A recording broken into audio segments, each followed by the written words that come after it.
Cole wiped the sweat from his brow as the drill rolled in his hands, of vibrations crawling up his arms. The air down here was thick with dust and heat, the kind that clung to your lungs and never let go. He had been working the night shift alone again, nothing but the hum of machinery and the occasional groan of shifting rock for company. But that was fine with him. Fewer eyes meant fewer questions, and right now he needed the overtime. He pushed the drill deeper into the rock layers beneath the earth crust, thinner than they should have been according to the sensors. Something about this spot was off. The readings had been strange for weeks, anomalies in the density scans, but corporate didn't care as long as the minerals kept flowing. They wanted results, not excuses, and Cole wasn't the kind of guy to argue. The drill bit screamed as it struck something harder than it should have. The machine shuddered and kicked in his grip. He frowned, easing off the pressure, but the sound it made was wrong, not the dull crunch of stone or the brittle snap of a mineral vein, but a hollow metallic clang. He killed the drill, the silence ringing louder in his ears as he leaned closer, running a gloved hand over the jagged edge. Beneath the dust, something smooth, cold, too perfect to be natural. His heart pounded faster. This was no ordinary rock formation. Grabbing his flashlight, he brushed more debris away, and there it was, a surface like polished steel, pulsing faintly with a soft blue glow. His mind raced, trying to make sense of it. No way. This was some buried equipment. Nothing human went this deep. The nearest military site was hundreds of miles away, and even they didn't have tech like this. Curiosity burned in his chest. Ignoring the company protocols, he grabbed a crowbar and pried at the edge. The metal groaned under the pressure, but then with a sharp hiss, it split open. Cold mist spilled out, swirling around his boots as he stepped back, hand tightening on the crowbar, just in case. A faint blue light flared brighter, outlining the sleek shape of a chamber, its surface engraved with symbols he couldn't begin to understand. Then it moved. He froze as something inside shifted, a shadow against the light, a figure slumped against the inner wall, too smooth, too slender to be human, but unmistakably alive. His mind screamed at him to call it in, to let the corporate cleanup teams handle it, but his gut said otherwise. He knew what they did with things they didn't understand. They buried them deeper, or worse, tore them apart piece by piece. The chamber cracked open fully, and the figure spilled forward, falling into his arms. Her skin was cold against his, even through his gloves, a metallic sheen running over smooth silver flesh. Her chest rose and fell, shallow breaths that sounded too fragile, too uncertain. Her eyes fluttered open, and for a moment he couldn't move, couldn't breathe. Her eyes glowed faintly, the same blue as the chamber, wide and filled with something that hit him harder than fear, confusion, and pain. She spoke, a soft, broken sound, nothing like any language he knew, but the desperation in her voice was universal, a plea for help. His grip tightened as she sagged against him, her strength fading. Whatever had kept her alive all these years was failing fast. His mind raced. If he left her here, she would die. If he called it in, she might never see daylight again. He had a decision to make, and not much time to make it. The radio on his belt crackled to life, his supervisor's voice cutting through the haze. "Cole, you got something for me down there? The sensors are going nuts." He swallowed hard, staring at the impossible woman in his arms. The logical thing would be to report it, get the hell out of there, let someone else deal with the consequences. But something in her face, the raw, unfiltered fear, locked him in place. "Yet just a glitch down here, boss," he lied already, knowing there was no going back from this. His life had just changed forever. And whatever happened next, he was in it for the long haul. Cole's heart pounded as he lifted the strange woman into his arms. Her body was too light, too fragile, like she had not moved in years, but the smooth silver sheen of her skin was warm now, warming more by the second, as if waking up from something far deeper than sleep. Her breath came in shallow gasps, her lips moved, forming words he could not understand, but the panic in her voice was clear. She was terrified, and whatever had kept her alive down here was no longer working. He moved fast, carrying her toward the service elevator, his boots echoing in the empty cavern above him. The rock walls seemed to press in closer, heavier, the air humming faintly with an energy he couldn't explain. He knew the corporation had sensors monitoring every inch of this site. If they picked up something this unusual, they would swarm in with scientists and soldiers, and she would disappear forever into one of their black sites. He had seen it happen before, rare biological samples, and unidentified artifacts locked away never to be heard of again. As the elevator groaned to life, he felt her stir against him, her eyes fluttered open, again glowing softly in the dim light. Her gaze darted around her hands, curling into fists against his chest. She tried to sit up, but her body trembled, too weak to hold itself. She spoke again, more urgently, her words faster, her voice cracking with strain. He shook his head, helpless. "I don't understand you," he said softly, "but I'm getting you out of here, okay? You're safe with me." The elevator rattled its way toward the surface, too slow, every second stretched out, as if the whole world held its breath. Then she reached up, weak fingers, brushing against the side of his face. He flinched at the touch, but a sudden warmth spread through his skull, like static crackling behind his eyes, flashes of light, shapes, memories that were not his, voices speaking in a language he did not know, and yet somehow now he did. Her voice was clearer in his mind, now broken phrases forming words. "You must hide me. They will come. You must not let them find me." Cole swallowed hard. "Who will come?" he asked, but the words were barely out when the elevator stopped with a jolt. He shifted her weight in his arms, pushing through the steel doors and into the cool night air. The vast open pit of the mining site stretched around him. Heavy machinery sat idle in the dark, a few distant lights blinking like stars, but the main camp was miles away. No one would see him slip out if he moved quickly. His truck was parked near the edge of the site, an old battered thing, but reliable. He opened the passenger door and carefully laid her inside, wrapping his spare work jacket around her shoulders. The glow of her skin had faded slightly, but her breathing was steadier now. She watched him closely, her eyes too bright, too sharp, taking in everything at once. Even weakened, she seemed far more aware than any human should be. He slid behind the wheel, heart hammering as he started the engine, keeping the lights off. As he rolled away from the pit, every instinct screamed at him to stop, to turn around, to report this. But something deeper pushed him forward. Whoever she was, whatever she was not safe here, and neither was he if the company knew what he had found. They drove in silence, the rough road bouncing the truck as they cut through the dark miles of barren desert, stretching out on either side. His cabin was isolated, far from the mining camp, the kind of place no one bothered to visit, which made it perfect for hiding something or someone who wasn't supposed to exist. After nearly an hour, the cabin came into view, a small weathered structure half swallowed by the shadow of the mountains. He parked near the back, carrying her inside and setting her gently on the old couch. She shifted slightly, her face pale, but her eyes never left his. "You're safe now," he said quietly, but as the words left his mouth, he knew they were a lie. Nothing about this was safe. She sat up slowly, her hands trembling but steadying as she scanned the room, her voice softer now, almost hesitant. "Why did you not give me to your leaders? Why did you take me away?" Cole exhaled, running a hand through his hair. "Because I've seen what happens to things they don't understand," he said, "and I couldn't let that happen to you." For a long moment she said nothing, then her expression softened just slightly, and she spoke again, her voice clearer, more human. "My name is Surreal. I am the last of my kind, and they will be coming for me soon."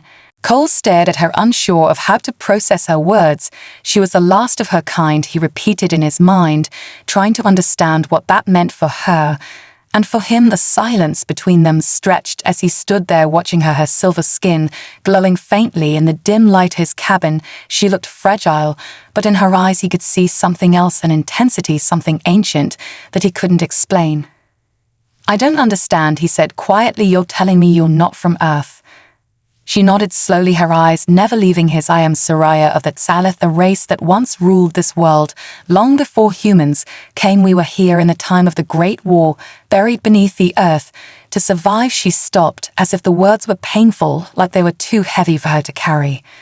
Cole felt a chill crawl down his spine. Her words had weight. They weren't just stories or some fantasy. She was talking about an ancient race that had hidden itself on Earth. How could that even be possible? "You're saying your people lived here before humans?" Did he ask her, his voice barely a whisper. "Yes," she said, her voice steady and clear.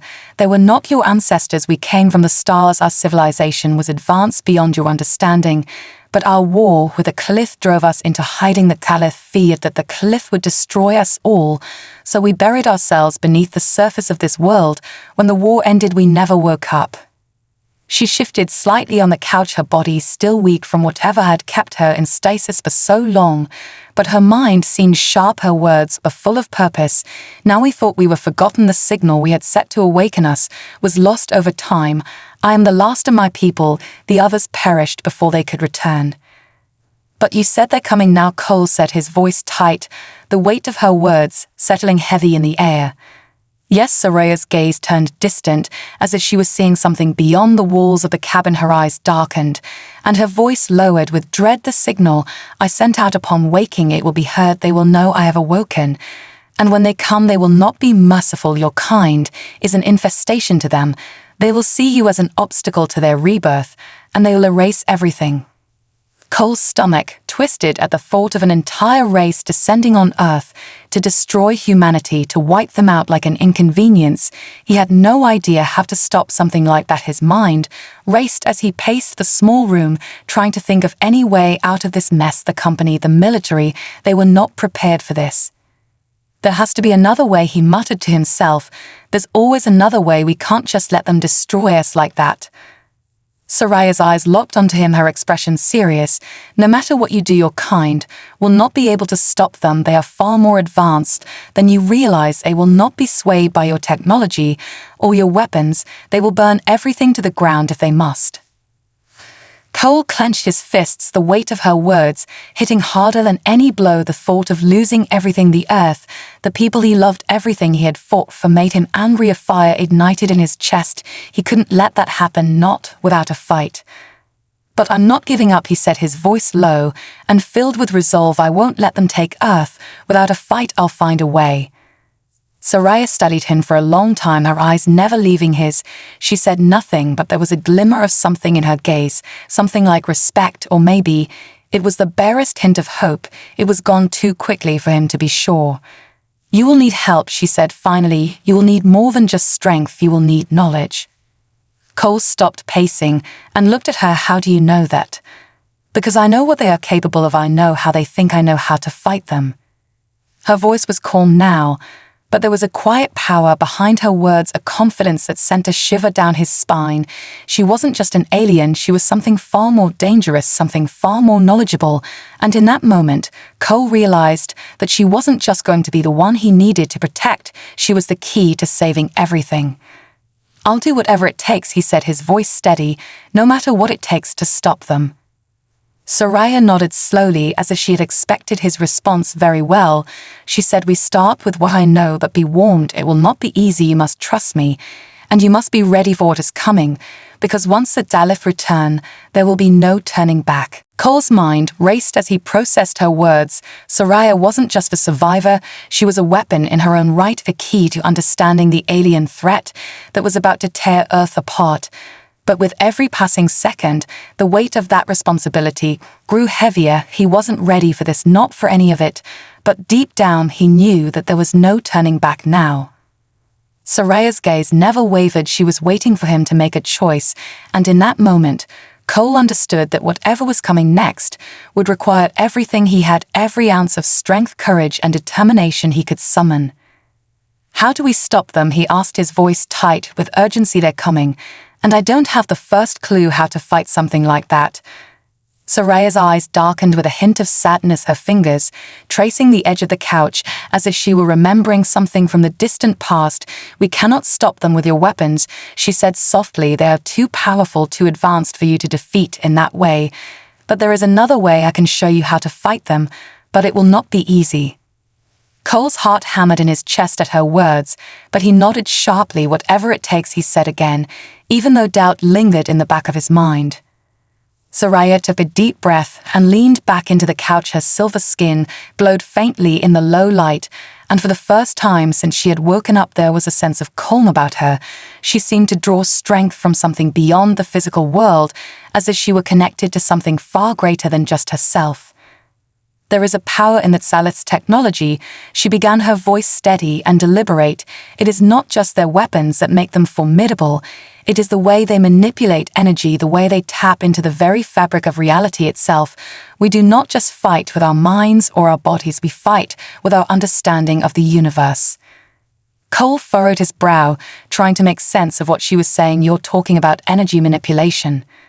Yes, Soraya's voice was soft, but certain their technology allows them to alter the flow of energy on a molecular level. They can bend the laws of physics to their will and use it to their advantage. They can create weapons that harness this power on a scale your kind has never seen. Cole couldn't believe what he was hearing, but he couldn't deny the truth in her words. Either everything about her spoke of knowledge far beyond anything humanity had ever encountered.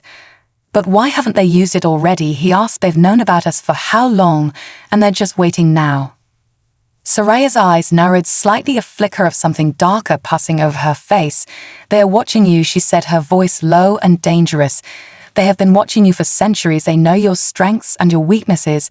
They want to see how far you will go before they reveal their true power. They want to see if you can be manipulated. Cole felt his stomach tighten. So they're waiting for us to make a mistake. Yes, but the mistake has already been made. Soraya's voice hardened. You awakened me, you triggered the signal, and now they are on their way. So what do we do? He asked, every part of him screaming for answers. Soraya took a long breath and stood slowly, her movements graceful. Despite her weakened state, she walked over to a small table in the corner of the cabin and picked up a strange device Cole hadn't noticed before. It was small and sleek, made of a material he couldn't identify. This is a beacon, she said, holding it out to him. It is a device from my people. It will allow me to communicate with what remains of the Xalith fleet. But it is not just for communication. It is a tool that can be used to manipulate the energy fields around us. It can disrupt the Xalith's technology for a short period of time. Cole's eyes widened as he took the device from her, but it seemed too small, too simple for something so powerful. How does it work? Soraya met his gaze with intensity. I can show you how to use it, but first you must trust me. You must believe that we can stop them, because if you don't, if you doubt me, then everything we do will be for nothing. Cole hesitated for a moment, but when he looked into her eyes, he saw something there, a depth of experience and knowledge that he couldn't ignore. This was no longer about just survival. It was about fighting back, about taking the fight to the Xalith and showing them that humanity would not go down without a fight. He nodded slowly. I trust you, he said. Though his voice was steady, he wasn't sure if he was ready for the path ahead, but he knew there was no other choice. Then we begin, she said, and with that simple phrase, Cole's world shifted again, and the battle for Earth began in earnest. Soraya's eyes held a fierce determination as she moved toward him, the beacon now resting in his hand. He could feel its weight, like it was a catalyst for something far larger than he could comprehend. He looked at it again, trying to make sense of its design. But there were no markings he could recognize, no buttons or switches, only a smooth surface that seemed to hum with an energy he couldn't understand. She stood still, watching him, as if waiting for him to make the next move. You must learn to use it quickly, she said, her voice firm. The longer we wait, the closer they come, and we do not have much time. Cole swallowed hard, nodding as he stepped forward. I'm ready. Soraya didn't waste any time. She motioned for him to follow her to the center of the cabin. She cleared a space in the middle of the room and stood in front of him. This is how it works, she said, reaching out to take the beacon from his hand. It will sync with your energy field through your touch. You will connect with it, and through that connection you will be able to manipulate the energy around us. But be warned, she added, her voice taking on a darker tone. The Xalith are not the only ones who can sense this energy. If you use it recklessly, you will attract them faster. Cole nodded, his pulse racing. The thought of using an alien device like this was intimidating, but it was his only chance now. As much as he wanted to hold on to what was safe and familiar, he knew that safety was an illusion in this fight. She handed the beacon back to him, her fingers brushing against his skin, sending a shiver through him. He could feel something shift in the air, a strange hum filling the room, but it wasn't the hum of the beacon, not quite. It was something else, something more alive. Hold the beacon in your hand, she instructed. Focus on the energy around you. Concentrate on the flow of power that pulses through the air. Cole closed his eyes, doing as she said. He could feel the vibrations in the room, the static hum of the atmosphere, and then beneath that something deeper, a pull, an invisible current that seemed to pulse with the same rhythm as his own heartbeat. "Good," she said, her voice breaking through his concentration. "Now focus on it. See the energy around you as a living thing. Feel it course through your hands, as if you can guide it, direct it." He tried to focus harder, his mind narrowing to the sensation in his hands. He could feel the pulse of energy vibrating through the beacon. It was as though it were alive, an extension of himself, somehow connected to him on a level he couldn't explain.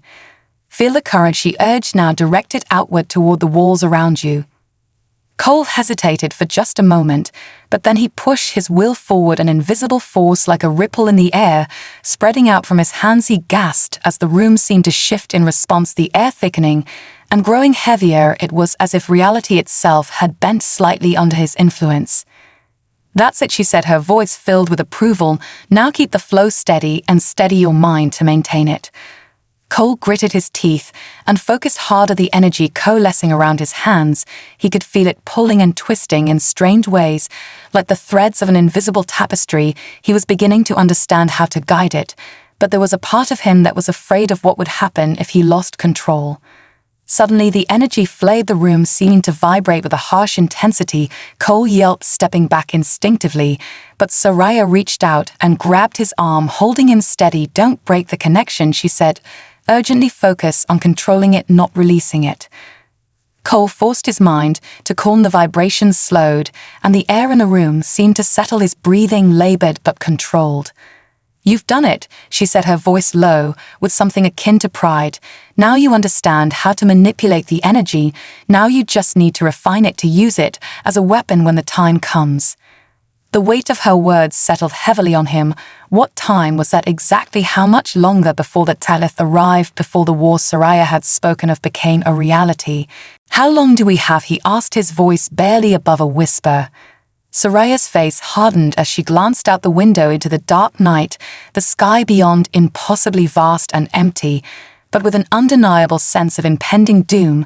"We do not have long. The signal has already been sent. The Talith are on their way, and when they arrive it will be too late for your kind to prepare." Cole felt his stomach twist again. The thought of facing a force like that was overwhelming, but something deep within him refused to back down. This was his fight too, and he wasn't going to let it end without doing everything in his power to stop it. He stood taller, his eyes meeting Soraya's. "We won't let them win," he said, his voice strong this time. Soraya looked at him for a long moment, her expression unreadable. Then she nodded. "It is not a question of whether we will win," she said, her voice low and certain. "It is a question of how much of your world will be left standing when we do." The weight of Soraya's words lingered in the air, her gaze unwavering as she studied him, but Cole refused to back down, even though the dread gnawed at his insides. His hands clenched around the beacon, the pulse of energy still faintly vibrating through his fingers. He didn't know how much more he could learn, how much more he could control, but he knew one thing for certain: the stakes were too high for failure. Soraya moved slowly to the small window of the cabin, her silhouette bathed in the pale light of the stars. She stood there for a long moment, her gaze distant, as if seeing something far beyond the mountains and the desert that stretched out in front of them. The future she saw was darker than anything Cole had imagined. "They are close," she said softly, her voice almost a whisper, as if speaking to herself. "They will be here within days at most." Cole's stomach tightened as he walked over to stand beside her and looked out at the night sky. The stars were distant and cold, but he could feel the sense of urgency building around them like a tightening noose. "We don't have days, Soraya, we need to act now." She turned to face him, her expression unreadable. "We cannot act rashly," she said, her voice still calm but firm. "You are not ready for the full extent of the energy manipulation. The beacon can only do so much, and you will not be able to use it effectively without more training." "Training," he repeated the word, feeling a sense of frustration rise inside of him.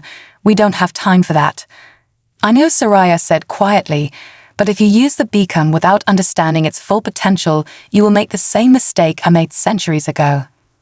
"What mistake?" Cole asked, his brow furrowing. "I tried to fight them without fully understanding their power," she said, her eyes dark and distant. "They were able to use my own energy against me, and nearly destroyed me before I sealed myself away. I thought I could fight them with sheer will, but I was wrong. The Zalith do not fight the way you think they do. They manipulate the very fabric of reality itself. They bend time and space to their will. Cole swallowed hard at the thought of facing something that could warp the very laws of nature. But he knew there was no going back now. He had to learn to fight the way Surreal was teaching him, no matter how impossible it seemed. "We don't have to fight alone," he said suddenly, his voice firm. "We can gather help, we can warn the people, we can prepare." Soraya's eyes narrowed slightly, and she shook her head. "We cannot trust anyone, not yet. The Zalith are skilled at manipulating minds. They will make those around you turn on you. They have done it before, and they will do it again." "So what do we do?" Cole asked, his voice tight with frustration. "We prepare in secret," she said, her voice low, but filled with resolve. "We learn everything we can about the Zalith and their weaknesses. We build our strength until we are ready to strike." Cole nodded slowly, his resolve hardening. There was no other way. This was it. No more hiding, no more waiting. They would stand and fight, even if the odds were against them, because that was the only choice left now. They would do whatever it took to keep the Earth safe from the alien threat that was coming to destroy it. The days that followed were a blur of preparation and intense learning. Cole's world had shifted from the familiar routine of mining to the terrifying unknown of an intergalactic war. The weight of his new mission settled heavily on his shoulders, but there was no room for doubt, no time for hesitation. Soraya's teachings were unyielding, her methods harsh, but every word she spoke filled with the urgency of a race against time. They worked late into the night every day, Surreal teaching him how to control the energy flows with the beacon, and Cole pushing himself to master it as quickly as possible. Every mistake came with a sharp consequence, a flare of energy that would make the air crackle and hum with intensity. But he kept going, never allowing himself to falter. He had no choice, not if he wanted to survive. Through every lesson he could feel himself changing. He could feel a power building within him, the ability to manipulate energy, to alter the very flow of matter around him, becoming more natural. But it came with a price. Each new breakthrough took something from him. It drained his energy and wore him down faster than he had expected. But Soraya never let up. She pushed him harder each day, even when his body screamed for rest. One evening, after a particularly grueling session, Cole stood outside the cabin, gazing at the vast desert, stretching endlessly under the stars. His body sore from the constant training, his mind exhausted. But there was no time to rest. He couldn't allow himself the luxury of weakness. "What are we going to do when they arrive?" he asked quietly, his voice filled with a wariness he couldn't shake. Soraya stood beside him, her posture rigid, as always, her eyes scanning the horizon, as if searching for something beyond the distance they could see. "When they come," she said, her voice cold and calculating, "we will face them directly. We have no choice but to fight head-on." Cole felt a cold shiver run down his spine. The thought of facing an enemy so powerful that they could bend reality itself was terrifying. But he pushed the fear aside, his mind focused on the one thing that mattered: survival. "How do we even begin to fight something like that?" he asked. "We fight with everything we have," she replied without hesitation. "With your ability to manipulate energy and the knowledge I can teach you, will stand a chance. But we must be strategic. We cannot afford to make mistakes." Cole nodded, even though every part of him felt the weight of the challenge ahead. He couldn't back down now. Not when so many lives were at stake, not when Earth's future depended on him. The Zalith's first strike would be their most dangerous. Soraya continued, her voice growing darker as she spoke. "They will test us. They will assess our defenses and adapt. They will not come in full force until they know what they're up against, and that is when we strike back." "How do we prepare for that?" Cole asked, his voice thick with anxiety. "We build our defenses now," she said, turning to him. "We use the knowledge I have given you to manipulate energy around the base. We create fields that will shield us from their weapons and create traps to disrupt their technology." Cole's mind raced as she spoke. He could see the strategy coming together like pieces of a puzzle. The thought of creating shields and traps using the energy felt overwhelming, but it was his only hope to survive. Soraya turned toward him, her gaze sharp and intense. "I know this is difficult, but you must trust me, Cole.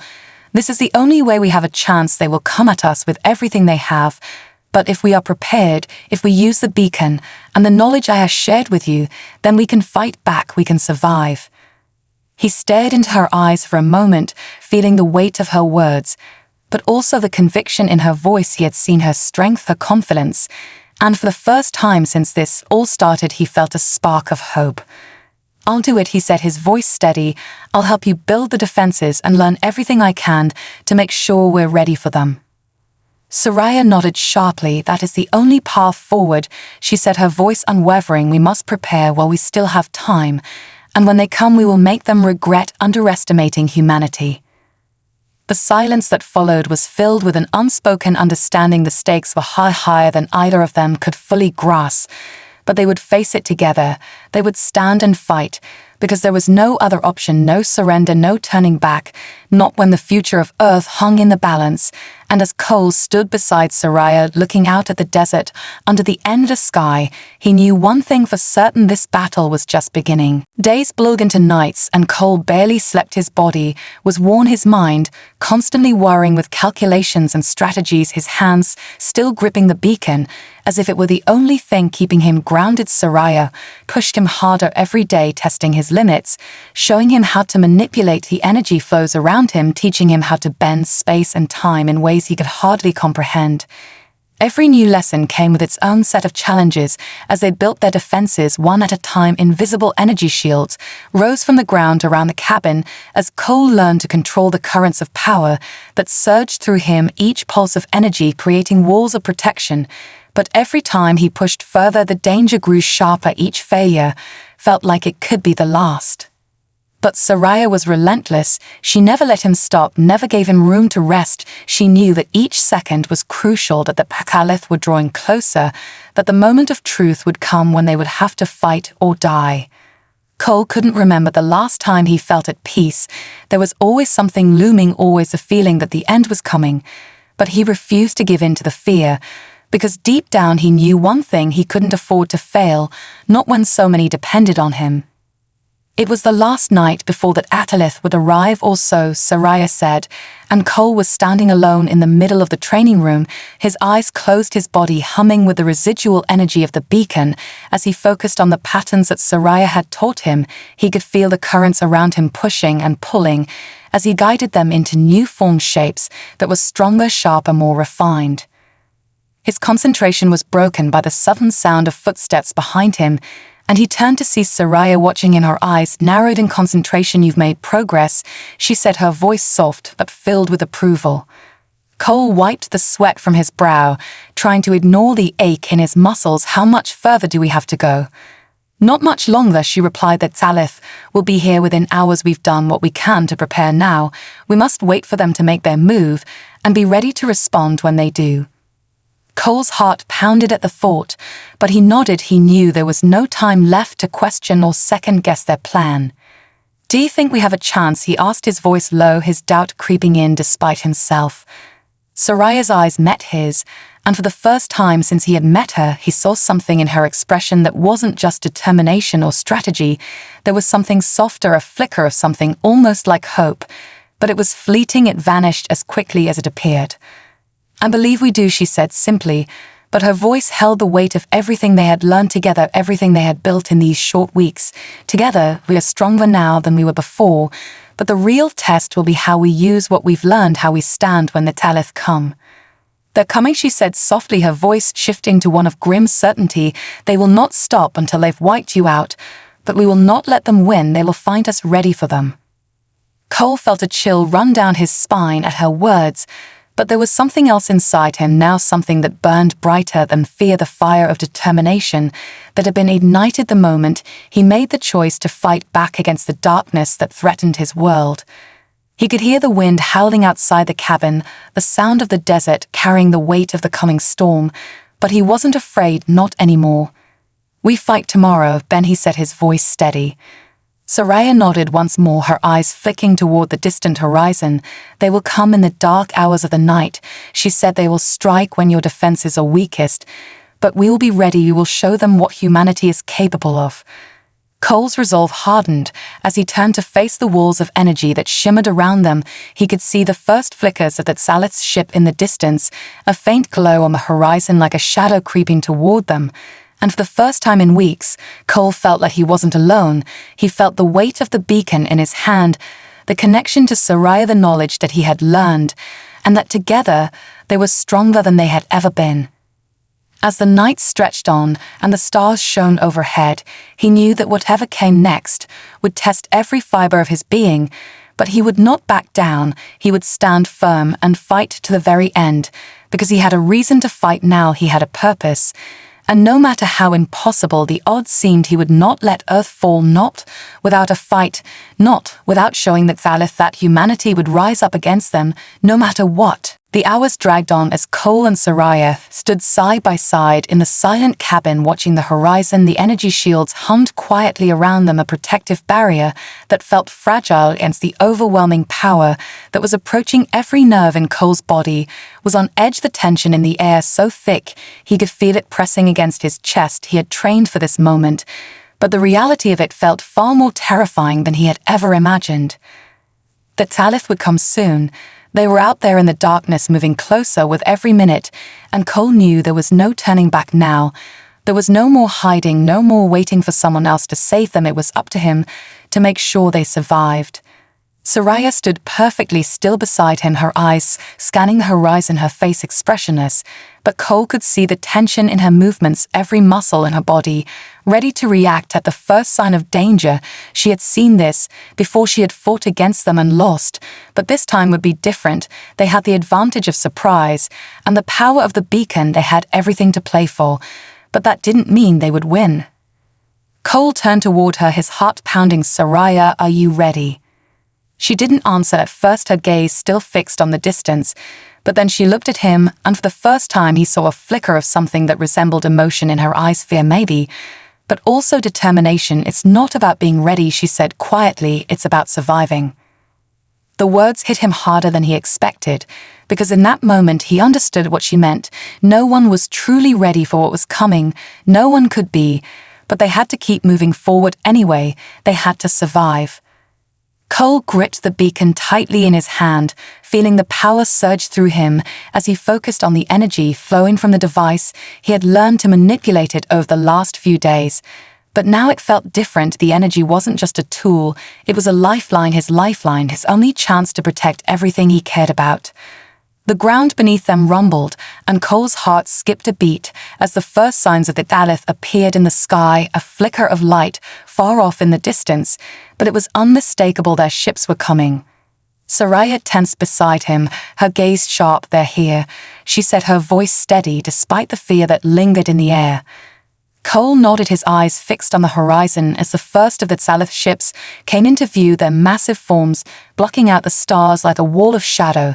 They descended slowly through the atmosphere, their engines glowing a fierce red as they began to hover above the desert. Cole's breath caught in his throat. The sight of them was overwhelming, monstrous ships that seemed to defy the laws of physics, their sheer size and power sending a chill down his spine. But he couldn't let fear take over, not now. He turned to Surreal, his voice low. "They're massive." She didn't look away from the ships. She had seen this before. She had fought them before, and she had survived, but just barely. "They are nothing compared to what they can do," she said, "but they are only the beginning."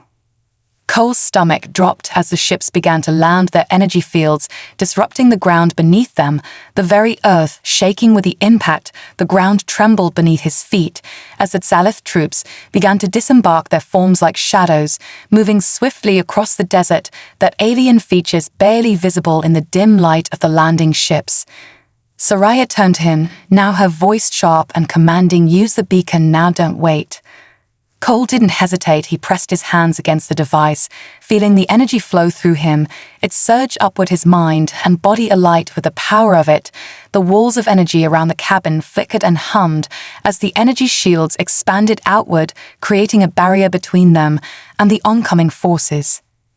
The Salith soldiers moved closer, but the barrier held. They pressed against it, testing it. But it held strong. Cole's heart raced with every pulse of energy that surged through him, every new surge of power, strengthening the shield protecting them. But he knew this wasn't enough. They couldn't just wait for the Caliph to tire, they had to strike back. Surreal was already moving. She didn't wait for him to catch up. She was a force of nature in motion, each movement precise, each strike calculated. She was faster than he could follow her hands, glowing with the same energy he had learned to wield, but far more powerful. Her control over it far more advanced. Cole reached out again, calling the energy to him. He felt it like a current pulling through his body, an extension of his own. Willie could feel the Salith soldiers pushing against the shield, but he wasn't going to wait anymore. He wasn't going to hide anymore. With a roar, he released the energy in a massive surge, a wave of power that rippled through the desert. That Salith forces were thrown back. As the wave collided with them, the ground beneath them cracking and shifting with the force of the blast. Cole didn't stop. He kept pushing the energy outward. He could feel his body weakening with each new pulse of power. But he kept going. He couldn't stop. He wouldn't stop. The Axalith staggered, but they regrouped quickly, their alien technology, allowing them to withstand the blasts better than Cole had hoped. But it didn't matter, not when the beacon was still glowing in his hands and Surreal was right beside him. Together, they stood defiant against the coming storm, their energy shields holding strong as the battle began, and Cole knew in that moment, no matter what happened next, they would face the Daleth as one, because they had no other choice but to fight to the end.